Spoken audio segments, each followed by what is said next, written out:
កាត់មកវាបន្ទាប់ពេលនេះដែរគឺអ៊ីរ៉ូម៉ាគឺវាបានមកដល់សាលាបិសាចហើយពេលនោះវាមានការប្រតិកម្មជាខ្លាំងលោកតាបិសាចក៏បានប្រាប់ទៅកាន់វាថានេះហើយគឺជាសាលាបិសាចបាប៊ីអូសពេលនោះគឺយើងបានឃើញថាមានសិស្សសាលាបិសាចជាច្រើនគឺបានហោះចូលទៅសាលាបិសាចនោះឯងមកគឺពួកគេក៏បានចោះចតនៅមុខសាលាបិសាចពួកគេគឺបានចោះចតយ៉ាងកោះកុញនៅមុខសាលានោះឯងពួកគេក៏បានអាចចូលទៅក្នុងសាលាក៏មានអ្នកសួស្ដីសួរអីចឹងទៅធម្មតានោះទេនៅក្នុងសាលាឲ្យតែមានសិស្សថ្មីចូលរៀនគឺតែងតែមានការស្វាគមន៍អញ្ចឹងហើយនៅពេលនោះដែរលោកតារខុនក៏បានប្រាប់ទៅកាន់អ៊ីរ៉ូម៉ាថាឥឡូវនេះគឺយើងសុំលាឯងសិនហើយយើងសុំទៅរៀបខ្លួនបន្តិចចឹងណាបន្ទាប់មកក៏បាត់ខ្លួនពីកន្លែងទីតាំងទៅនោះដែររូម៉ាវាក៏បានសួរទៅកាន់បិសាចនៅចិត្តខ្លួនវាថាលោកអបេរ៉ាពេលនេះដែរគឺយើងស្គាល់ឈ្មោះគាត់ថាគឺគាត់ឈ្មោះថាអបេរ៉ាអញ្ចឹងទាំងអស់គ្នាក៏សួរថានីតិនេះគឺមានសមត្ថភាពដែរឬទេលោកអបេរ៉ាក៏បានប្រាប់ទៅកាន់គេថានីតិនេះគឺមានសមត្ថភាពឯងចូលទៅមិនឯងនោះទេពេលនោះដែរអត្រាប៊ីរូម៉ាវាក៏បានដើរចូលនៅក្នុងសាលាបិសាចអញ្ចឹងពេលនោះដែរក៏វាបានឃើញអាប្រឡោះចប់ប្រមាណអ្នកហ្នឹងក៏បានហៅទៅកាន់វាថាអេតើឯងទៅណាអាប្រឡោះអ៊ីរូម៉ាវាក៏បានសម័យទៅកាន់លោកតាបិសាចថាដរាបណាគ្មាននរណាដឹងថាឯងគឺជាមនុស្សគឺគ្មាននរណាចាប់ឯងស៊ីនោះទេពេលនោះដែរអត្រាវីរ៉ូម៉ាគឺវាមានការភ័យខ្លាចជាខ្លាំងវាក៏បានរត់ចេញទៅមើលទៅមុខវាដល់ហើយដែរយើងក៏បានឃើញថាមាននារីរសានសស្អាតម្នាក់បានកលេចទៅមើលអាប្រកាច់អ៊ីរ៉ូម៉ាក៏បានឆ្ងល់ចឹងណាហើយបន្ទាប់មកអាតាណែប្រមាណនេះក៏បានសួរទៅកាន់នាងថាតើនាងប្រធានតើមានបញ្ហាអ្វីដែរទេពេលនោះដែរយើងក៏បានឃើញថាមានបរិសុទ្ធសាច់ដូនម្នាក់បានយកវុធដើម្បីកាប់ទៅកាន់ដីមិនដឹងថាកាប់នឹងដើម្បីអ្វីនោះទេពេលនោះដែរបរិសុទ្ធចំណាស់នោះក៏បានសួរទៅកាន់គេថាតើឯងនេះគឺខំចឹងដើម្បីអីពេលនោះដែរគេក៏បាននិយាយថាមនុស្សត្រូវតែខ្លាំងត្រូវតែរឹងមាំបានអាចយកឈ្នះអ្វីៗគ្រប់យ៉ាងបានពេលនោះដែរបរិសុទ្ធម្នាក់នោះក៏បាននិយាយថាឯងមានអីក្រៅពីល្ងងនោះទេនៅក្នុងបន្តពេលនោះដែរគឺយើងបានឃើញថាតារាប៊ីរ៉ូម៉ាគឺបានអង្គុយនៅក្នុងចំណោមបិសាចជាច្រើនពេលនោះដែរបិសាចមួយក៏បាននិយាយថាគឺខ្ញុំបានធំក្លិនក្រអូបមីប្រុសក៏និយាយតទៀតថាគឺខ្ញុំរកវាមិនឃើញសោះពេលនោះដែរមានអង្គខ្ជូតម្នាក់ក៏បាននិយាយថាជាការប្រសើរណាស់បើសិនជាយើងនៅថ្នាក់ជាមួយគ្នាពេលនោះដែរធ្វើឲ្យតារាប៊ីរ៉ូម៉ាគឺមានការបែកញើសជាខ្លាំងមើលទឹកមុខវាទៅដឹងហើយស្លេកស្លាំងសាហាវខូខើសូម្បីអេដមីមើលហើយគឺសើចចង់ងាប់ហើយបន្តមកសាច់រឿងគឺក៏បានប្រាប់យើងឲ្យបានដឹងថាវាគ្រាន់ជាការសន្ទនាធម្មតាតែប៉ុណ្ណោះពេលនោះដែរគឺយើងបានឃើញថាក្មេងស្រីតូចម្នាក់ក៏បានស្រែកឡូឡាពេញតែនឹងតែម្ដងពេលនោះដែរលោកគ្រូក៏បានដើរមកក៏បានស្រែកប្រាប់សិស្សទាំងអស់ថាឲ្យស្ងាត់មកបន្តិចតែនៅពេលដែរអាតារាប៊ីរ៉ូម៉ាវាក៏បានគិតតែម្នាក់ឯងថាលោកគ្រូអ្នកគ្រូទាំងអស់នេះពិតជាគួរឲ្យខ្លាចខ្លាំងមែនទែនពេលនោះដែរគឺមានលោកគ្រូម្នាក់ក៏បានឡើងមកសង្កត់កថាអញ្ចឹងក៏បាននិយាយថាសុំទោសដែលឲ្យអ្នកទាំងអស់គ្នារងចាំយូរនៅពេលនេះដែរគឺម៉ោង6:00ព្រឹកហើយសាលា Bedo Diamond School គឺបានចាប់ផ្ដើមចុះឈ្មោះជាផ្លូវការហើយគុំអ្នកទាំងអស់គ្នាក្រោកឡើងដើម្បីច្រៀងចម្រៀងសាលាទាំងអស់គ្ន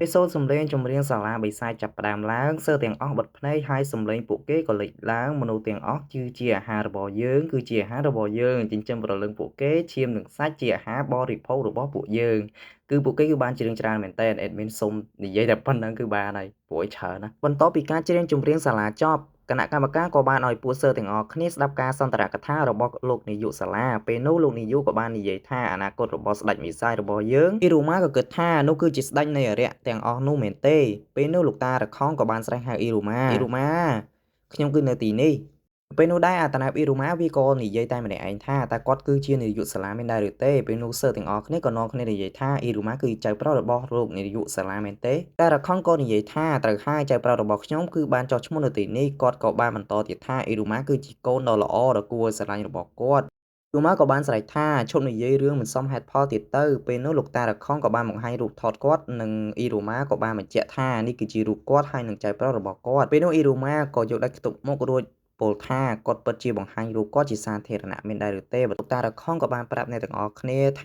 ាគាត់នឹងមានការចែកចាយនៅពេលក្រោយពេលអាតារ៉ាប៊ីរូម៉ាក៏បាននិយាយថាគ្មាននរណាចង់បាននោះទេតារខុនក៏និយាយនេះហើយគឺជាអ្វីដែលខ្ញុំចង់និយាយឥឡូវនេះគឺខ្ញុំអស់អ្វីនិយាយហើយខ្ញុំសូមចាក់ចេញហើយគណៈកម្មការសាលាក៏បាននិយាយថាពេលនេះខ្ញុំនឹងអញ្ជើញសិស្សថ្មីម្នាក់ដើម្បីឡើងមកសន្ទរកថាពេលនោះដែរយើងក៏បានឃើញប្រុសស្មោះម្នាក់បានងើបឈរឡើងរួចក៏បានដើរទៅមុខសិស្សនៅក្នុងសាលាក៏បាននិយាយថាពួកយើងបានឮថាគាត់គឺទទួលបានពិន្ទុពេញគេក៏និយាយទៀតថាអាស្មូដេគឺតំណាងឲ្យនិស្សិតថ្មីគាត់ពិតជាសង្ហាណាស់គាត់គឺជាអ្វីដែលយើងហៅថាចក្រកណាវិរុទ្ធមកលើខ្ញុំគ្រប់គ្នាកំពុងផ្ដោតទៅលើគាត់ពេលនោះគណៈកម្មការក៏បានប្រាប់ទាំងអស់គ្នាឲ្យបានដឹងថាសិស្សកិត្តិយសដែលឡើងមកសន្ទរកថាគឺជាអ៊ីរូម៉ាសិស្សគ្រប់គ្នាក៏និយាយថាតើនេះជាអ្វីអ៊ីរូម៉ាត្រូវឡើងសន្ទរកថាគណៈកម្មការនិយាយថាអ្នកជំនួសគ្មានអ្វីត្រូវឆ្ងល់ទេអ៊ីរូម៉ាត្រូវឡើងមកកាន់ឆាកពេលនោះមានស្រីស្អាតម្នាក់និយាយថាគាត់គ្រាន់តែជាក្មេងហើយអ៊ីរូម៉ាវាក៏បានឡើងមកកាន់ឆាកមើលទៅគឺវានៅស្ងៀមតែម្ដងធ្វើលេលើពេញតែនឹងព្រោះវាអត់ដឹងថានិយាយអីទេពេលនោះដែរគណៈកម្មការក៏និយាយថា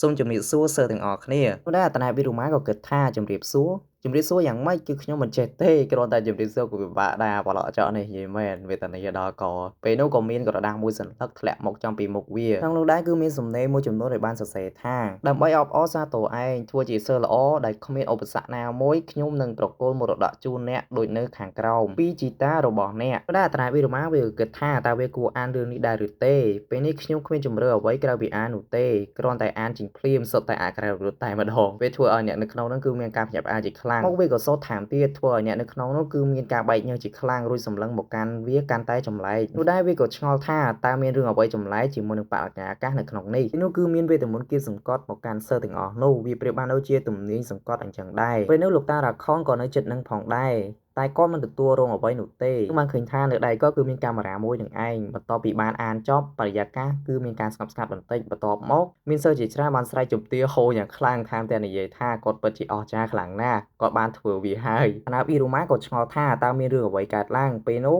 គណៈកម្មការក៏បានសួរវាថាតើឯងសូត្រវេទមន្តអក្ខរាវិរុទ្ធហាមខកនេះបានដោយរបៀបណាវាគឺជាការបំរាមតើឯងមិនដឹងទេអាប្រឡោះចក់សិនឯងនិយាយលេងឬនិយាយខុសនឹងធ្វើឲ្យអ្នកនៅទីនេះគឺមានគ្រោះថ្នាក់តែម្ដងជាលើកទី1ហើយដែលខ្ញុំបានឃើញរឿងនេះវាបានប្រែចេញពីអក្ខរាវិរុទ្ធដ៏គ្រោះថ្នាក់ឯងពិតជាគ្រោះថ្នាក់នឹងតណែបខ្លាំងមែនតើហើយវាពិតជាអស្ចារ្យណាស់នឹងគួរឲ្យចាប់អារម្មណ៍មែនតើឥឡូវនេះគឺថាអេដមីនគឺសូមកាត់បញ្ចប់រឿងនេះគឺត្រឹមតែប៉ុណ្្នឹងសិនចាំយើងចាំទស្សនានៅភាពបន្តទៀតចឹងអ្នកនរគ្នានៅវគ្គបន្តទៀតគឺរឹតតែល្អមើលតែម្ដងបើសិនជាចង់ឲ្យអេដមីនធ្វើវីដេអូបានលឿនធ្វើបានល្អជាងមុនសូមអ្នកនរគ្នាជួយចុច follow និងចុចបេះដូងឲ្យម្នាក់មួយទៅហើយកុំភ្លេចចុច share មួយផងណាអ្នកនរគ្នាអរគុណច្រើនបាយបាយអញ្ញោយកាសេអូ